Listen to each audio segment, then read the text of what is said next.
Hello, everyone. Welcome back. So, today I'm going to be talking about relationships between different variables. We're going to do this in regard specifically to the EQAO math for grade 9. So, yeah, this is the second last part of this. There's going to be one more part after this one. So, do make sure you come back for that one as well. Okay, but let's get into it. Number one says Joanne drives for 2.5 hours at a constant speed and travels 250 kilometers. Francois drives at a constant speed at exactly 10 kilometers per hour less than Joanne's speed. Which point on the graph could represent the distance traveled and the time spent traveling for Francois? Okay, so let's take a look at what it's really saying. So Joanne drives 2.5 hours at a constant speed and travels 250 kilometers, right? So what is her rate in that case, right? It would be if it's 250 kilometers per 2.5 hours, then how many kilometers is she driving per hour? So what's 250 divided by 2.5? That would be 100. So it's 100 kilometers per hour that Joanne drives. Now it says Francois drives at a constant speed 10 kilometers per hour less than Joanne's speed. So that means Francois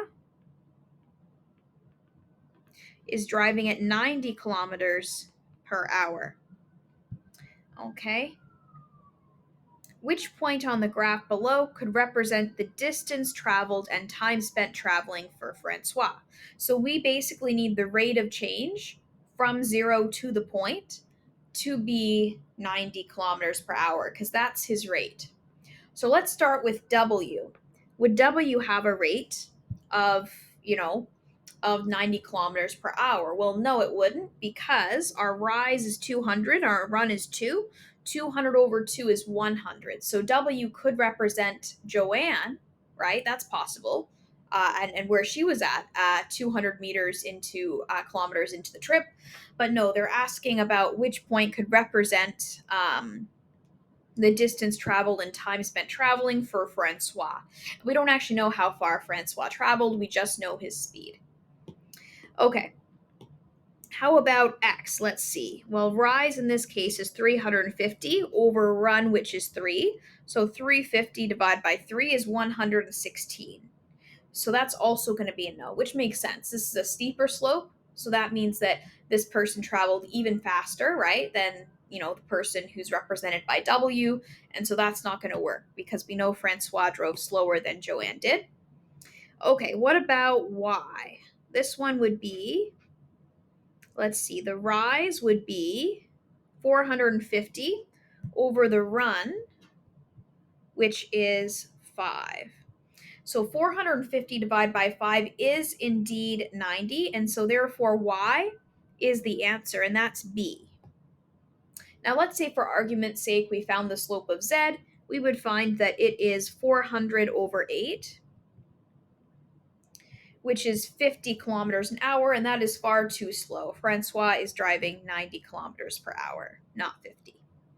And so Y must be the correct answer for that reason. So I know that was just a multiple choice question, but that question actually involved a lot of forethought and a lot of parts. And so in general, with multiple choice, they say don't spend too long on each question. And I still wouldn't advise spending too long on each question.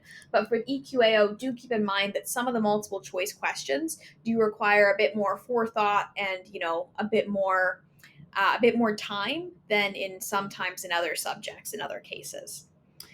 Sometimes multiple choice, it's you know it or you don't. Whereas this one, I feel like you kind of have to think a little bit harder here in order to come to the right conclusion. Okay, let's move to number 2. 4 stores hire people to deliver flyers. Each store pays a different amount per flyer delivered. The points on the graph show the total pay for a certain number of flyers delivered for each of the stores. Which store will pay $45 for 450 $45 for 450 flyers delivered? Well, let's see. So we need to know which store would pay $45 for 450 flyers delivered. So in other words, which store goes through this point right here? Well, let's see. Would W go through this point at this rate?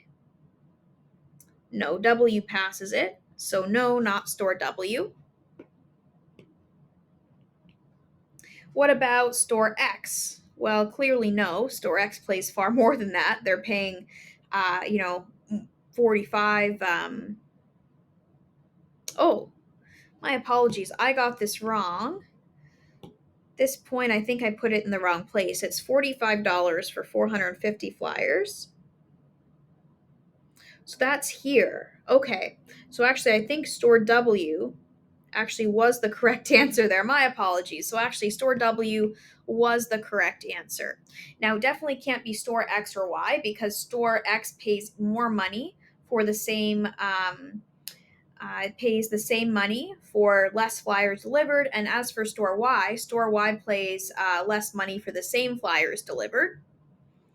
And then store Z just isn't on that same line with store W. It's slightly off, it's slightly higher. It pays slightly more than store W pays. And so store W is going to be our answer here. Very good. Okay. Number 3 says Tony and Mike decide to keep track of their reading. The graph below represents the relationship between the total number of pages of a novel each has read and the time spent reading since they started tracking. Which of the following statements is true? At 5 hours, Mike has read 100 pages more than Tony. Well, let's see. At 5 hours, they've actually both read the same number, so therefore A is false, so we'll rule that out as being possibly true. Before 5 hours, Tony has read fewer pages than Mike. That is true, right? Because before this 5 hour mark, Tony's line is this one, and Mike's line is this one here, right? And so Tony's line is always below Mike's line in terms of number of pages read before 5 hours. So B is the correct answer. So we could stop there, but I'm going to keep going just to show that the other two are also false. C says at 250 minutes, Mike has read the same number of pages as Tony. Well, 250 minutes is how many hours? Well, if we do 250 divided by 60, that's 4.1 hours. And that's around here approximately. And even though around this point they've read similar numbers of pages, that is still not true. It's not true they've read the same number of pages. So that's going to be a no. And then D says it takes 250 minutes for Tony to catch up to the number of pages Mike has read. Well, also no, because again, 250 minutes, that's at this 4.1 hour mark, right? The reason they're so obsessed with 250 is they want to confuse you. They want you to think that, they want you to look at this 250 and think, oh, look, same number of pages. But no, 250 in this case is the number of pages read.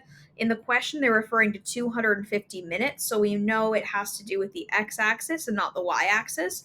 But in terms of why do they keep bringing up 250? It's to see if you can distinguish between the number of pages read and the time spent. And we recognize that, wait, this is talking about the time spent and not the number of pages read. And so it's actually not going to work.